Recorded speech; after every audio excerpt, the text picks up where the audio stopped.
How's it going, you guys? So in this video, I'm going to discuss some of the ways that you can actually increase your mood balancing benefits of a ketogenic diet. Because a lot of people, they complain that they have been on a ketogenic diet for a number of weeks and they still haven't experienced the cognitive, mood boosting, mental clarity enhancing, euphoric benefits of ketogenic metabolism. Now this applies regardless of whether you're on a carnivore style diet or a regular keto diet, okay? So there's a number of factors that would be influencing why you would or would not experience some mental clarity on a ketogenic diet. And before we dig into this, there is an abundance of evidence in the scientific literature to suggest, so both mechanistically, there's published case studies on improvements in schizophrenia. Even putting in schizophrenia into remission, there's about 4 case reports published in the scientific literature of schizophrenia going into remission without medication. Depression being able to be tilted in the other direction. Bipolar disorder. And there's intervention trials as well. And of course, we have plenty of mechanistic data. So we have more mechanistic data than anything else other than testimonials and anecdotes. Okay, so on top of the abundance of mechanistic data that we have, including things like decreasing inflammation in the brain and the body in general, increasing antioxidant markers, and a variety of anti-inflammatory effects, which many experts believe would contribute towards its benefits on mental health. We also have an abundance of anecdotes, and it's extremely important. It's extremely important to consider anecdotes when you have anecdotes numbering in quantities of well over thousands and thousands, okay, from all different platforms. No one's profiting off of this other than like maybe exogenous ketone brands or something like that. So, recommending a nutrition plan, it wouldn't make sense for people to pay thousands of people to lie on the internet about how they reverse their lifelong depression on a ketogenic diet. So, long story short, there is an abundance of anecdotes, an abundance of mechanistic data, and there's a handful of published case reports, intervention trials, and cohort studies. Lesser of the cohort studies, because most of these cohort studies are done on low carb diets, and low carb in these studies are like 120 grams a day. That's not ketogenic at all. So the evidence is rather clear. It's pretty convincing. So if you're not experiencing these benefits, here are some of the reasons why. So number one, you're not eating enough total calories. So if you're not eating enough total calories to sustain basic metabolic function, what happens is your body starts to down-regulate subjective feelings of energy. And what that means is, and there's metabolic ward studies that prove this now, where basically if you're eating under the amount of calories your body needs to survive, then it will essentially the organism will limit caloric expenditure in everyday life. So for example, things like fidgeting, things like dancing around during the day, or using the stairs instead of the elevator. You'll have more subjective feelings of tiredness if you undereat calories chronically, of course, and to varying degrees. The lower your calories are in relation to baseline, the lower your energy is probably going to be. But if you stay around maintenance and you're not exercising vigorously, then it's less likely to be noticeable. But that's something that I think a lot of people don't realize, and it's one of the reasons why I personally don't use caloric restriction as a primary tool for fat loss and weight loss, in the general population, unless somebody is training for a sport and they need to get down to a certain weight class. That's totally different. So lower calories equals less energy. Why is that? Well, because calories are just a measure of the burning of energy, essentially. So there's that. And of course, you know, some people believe that it increases hormones like cortisol and adrenaline in response to what they call a starvation state, but I don't know about that. And also, when you're actually in ketosis, your body is literally eating its own body fat in order to convert into energy substrates like ketones and also carbohydrates. Okay, so if you don't eat carbohydrates, after about 3 weeks of, you know, under 20 grams a day, your body will start to convert body fat into glycogen and glucose. A lot of people don't know that. As opposed to the general idea that it's amino acids and muscle tissue that turns into glucose for gluconeogenesis, it's not actually true unless you're severely malnourished and fasted for like 30 days. Your body first breaks down its own body fat tissue who's to provide energy. Okay, this should be common knowledge, but people, they want to believe that their body goes catabolic in ketosis. So, you know, even the caloric restriction as a reason for lower mood is, you know, more or less a far-fetched assumption to just believe in. Now, if you're under eating protein, then you're not going to have enough amino acids to supply your body with the raw materials to make neurotransmitters. So under eating protein, I think, is a huge thing. And again, since your body does not directly convert protein, especially dietary protein, into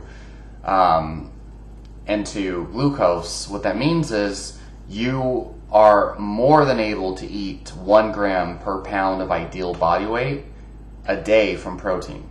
And if you're not getting that, then where does your body pull amino acids from to supply the body with neurotransmitters and enzymes? The body starts to strip away at muscle tissue in order to provide those amino acids. So really, if you're not eating enough protein in your diet to supply things like dopamine and serotonin to make you feel good and motivated and help you go to sleep, then what happens? Where does it get those amino acids? From muscle tissue. So if you really want to stay in ketosis and avoid muscle breakdown, eat enough protein. And if you want to have good mood and neurotransmitter supply, eat enough protein. Okay? Like from real whole foods, like beef. Okay? So the more likely culprit as far as low mood and not getting the mental clarity benefits of ketosis, number one, it has to do with, are you actually keeping your carbs below 20 grams a day? So if you're not tracking carbohydrates and tracking your food in the first two months of keto, then you're really just wasting your time. You're never going to figure out what's actually causing your lack of mental clarity unless you're tracking your food. And this goes for all dietary patterns. If you start to work with a professional who actually is going to help you, they're going to ask you for a food log, like from Chronometer. So there's that. Chronometer. Tracking your food, making sure you're actually eating under 20 grams a day. You're not eating these artificial sweeteners that have varying effects on blood glucose and questionable effects on ketosis. Other than erythritol and stevia, maybe. So there's that. The other thing is, like, despite the fact that your body is supposed to be converting your own body fat into glucose and ketones, in the first 3 weeks or so, there's a lot of people that believe eating more dietary fat seems to encourage the body to burn fat as fuel. And what I've experienced is consuming about a tablespoon of MCT oil a day Now, obviously, you got to work yourself up to it so you don't shit yourself. You need to start with a half a teaspoon, and then after two days, you could do a whole teaspoon. Then after 3 days of a whole teaspoon, a teaspoon and a half, and then slowly work your way up to a tablespoon in the morning. I find that definitely seems to encourage. See, what you want is, so your body will start to break down body fat and turn it into ketones within 4 to 5 days. But your body won't actually start to be able to turn, to absorb those ketones and use it for usable energy until, 3 weeks or so. And so if you want to encourage your body to actually use ketones, at least your brain, let your brain be ran on ketones, which is one of the main things mechanistically that are responsible for increased cognition, would be, if you want to make that switch and encourage your body to burn those ketones as energy and as fuel, what you need to do is you need to take MCT oil. Now, exogenous ketones, I haven't really seen any good evidence or even anecdotes at all from people that aren't actually selling ketones that suggest exogenous ketones work any better than MCT oil. In fact, I've seen the opposite. I've seen that MCT oil actually seems to boost ketones and cognition way better than exogenous ketones. Not taking anything away from pharmaceutical grade, $40 a pop pharmaceutical grade ketones. So anyway, a tablespoon of MCT oil I found to be very useful for encouraging the shift towards burning ketones actually in your cells, rather than just breaking down body fat into ketones. You want to encourage your body to actually use those ketones, and so taking MCT oil is one way to really encourage the body to do that. But I think the second thing is, and also eating more beef suet, eating more saturated fats, eating more butter, okay, I think is very helpful. But I think a huge thing is also exercising. So something that I've noticed for myself is I experience the benefits of ketosis, like the mental benefits, within a matter of 9 to 14 days. And I remember when I first started on a strict zero carb carnivore diet back in November of 2018, I noticed the benefits within a week. And the thing is, I was lifting just as heavy and intensely, lifting weights as heavy and intensely, and training, physical training, exercising as hard as I was when I was eating carbs. And I think a lot of people, they're told, yeah, you're going to feel like crap during the keto flu phase, so you need to stop training and blah, blah, blah. And so people just take it too easy and they just lay on their asses. And I think that prolongs the process. I think the reason why people feel like crap, I think number one is because, especially refined carbs, but carbohydrates in general, but especially refined carbs, they're a drug. I think refined carbs, and especially sugar and white flour, could definitely be considered a drug, especially wheat flour, through its morphine-like compounds and also its addictive effects on the taste palate, on dopamine and endorphins, and on what it does to your gut bacteria. And so people feel like crap for the first 2 weeks because they're withdrawing from the refined carbs. And I think the whole food carbohydrates, in the amounts people tend to eat them in, the government, and especially if you're an athlete, you're eating over 300 grams of carbs from, rice and sweet potatoes. It's definitely, you're definitely going to have a hard time emotionally and mentally coming off of those carbs and letting it go. And you've been told you need carbs to provide glycogen and all this stuff for so long. A lot of it's mental. So you're withdrawing from those carbs in the first 2 weeks. And so on top of that, you think that, because I'm coming off the carbs, I'm not going to have energy for workouts. So SIBO affect yourself into not training as hard as you were before. And now what happens? So when you train, you create a demand for energy, is what you do. This is why exercise tends to increase appetite. So you create a demand for energy. You're lifting weights, breaking down muscle, and you're breaking down glycogen. You want to break down all your glycogen in the liver and in your muscle in that first week when you're transitioning. Because the quicker that you deplete all your glycogen, the faster the demand for glycogen becomes. And when your body has a demand for anything, when you put your body under stress with exercise, it creates a demand for adaptation. When you deplete your body of glucose and glycogen, it creates a demand for glucose and glycogen.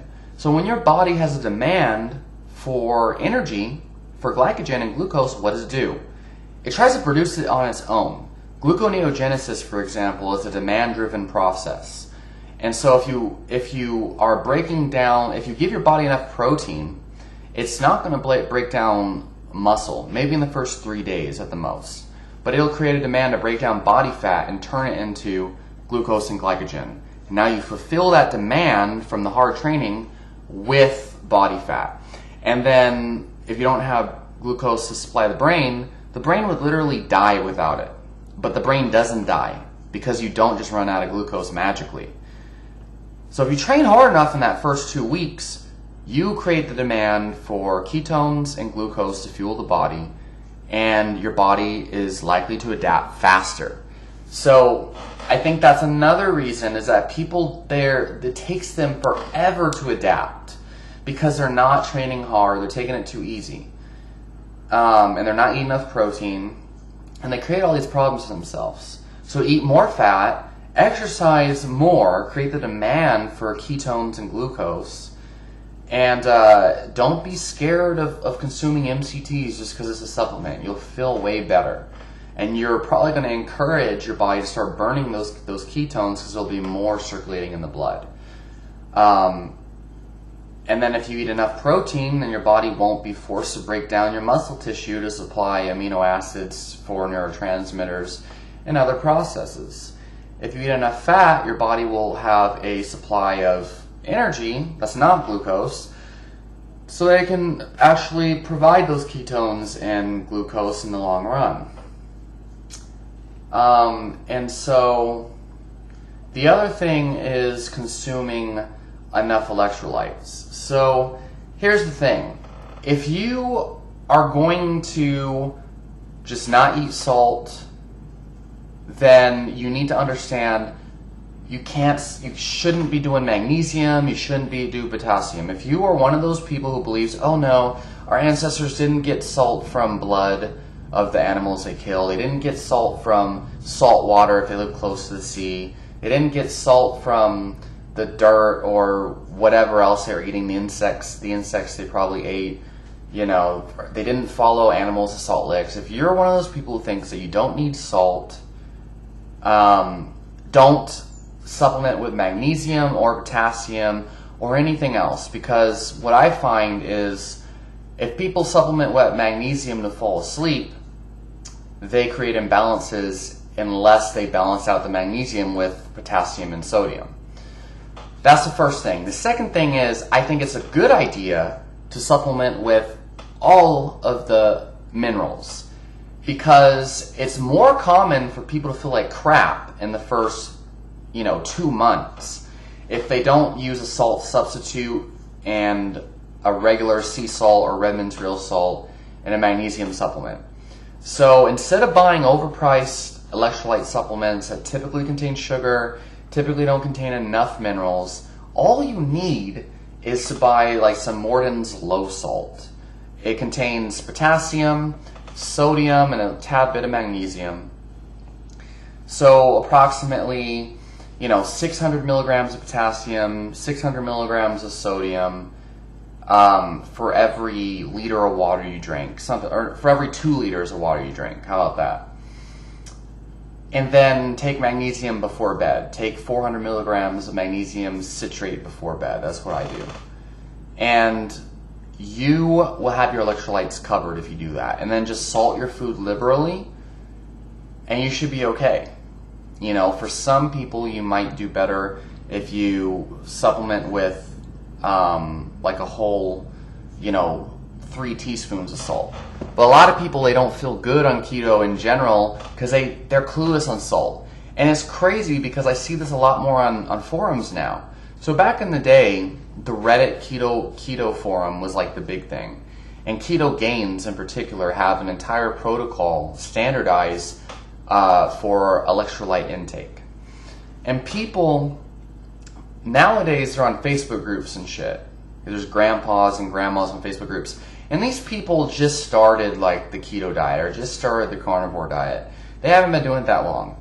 And they're answering questions about electrolytes as if they've been on the diet for a long time. People say, oh, I'm having cramps. What do you usually do for cramps? And they say, drink more water. That's a horrible idea. If you have fucking cramps on a low-carb diet and you drink more water, guess what's going to happen? You're going to have severe hyponatremia. Your whole body's going to cramp up. Believe me, because it happened to me multiple times, because I train jiu-jitsu and MMA 3 times a day most of the week. And I had horrible cramps towards the end of the day because I was just chugging water during practice with no salt. When I got home, oh my God, I had cramps everywhere. Every time I moved, whatever movement I did, it cramped in those contracting muscles. And so what I did is I took a whole teaspoon of salt and immediately it went away within like 3 minutes. So yeah, people don't know how important salt is. People are clueless, and more people are suggesting bullshit. So if you're not feeling optimal, you need to experiment with electrolytes. Try just a moderate intake of potassium salt, sodium salt, and magnesium before bed, and you'll probably feel a lot better. So with that being said, that should cover all your bases. And, you know, again, overall, it'll take about a month before you really adapt.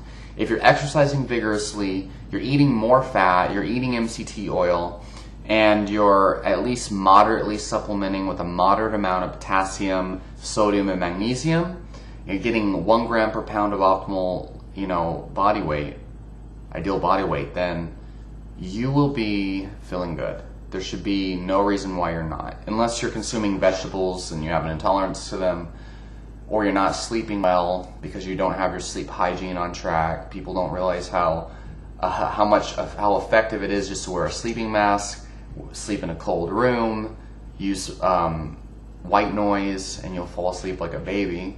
Fall asleep at the same time every day, wake up at the same time every day. People think that that's too simple and they think they need like massive doses of melatonin. It's foolish. Anyway, you get your sleep on track and everything else, you'll feel good. So leave your question, comments down below. Let me know if you were still experiencing problems. And I'll gladly tell you that you didn't actually try everything like you might say you did. Let me know what worked for you. And when did you start to feel the benefits of ketosis? For me, it's generally about 2 to 3 weeks, usually about 2 weeks. And after a month, I'm feeling way better. Leave your comments down below. Talk to you all next time.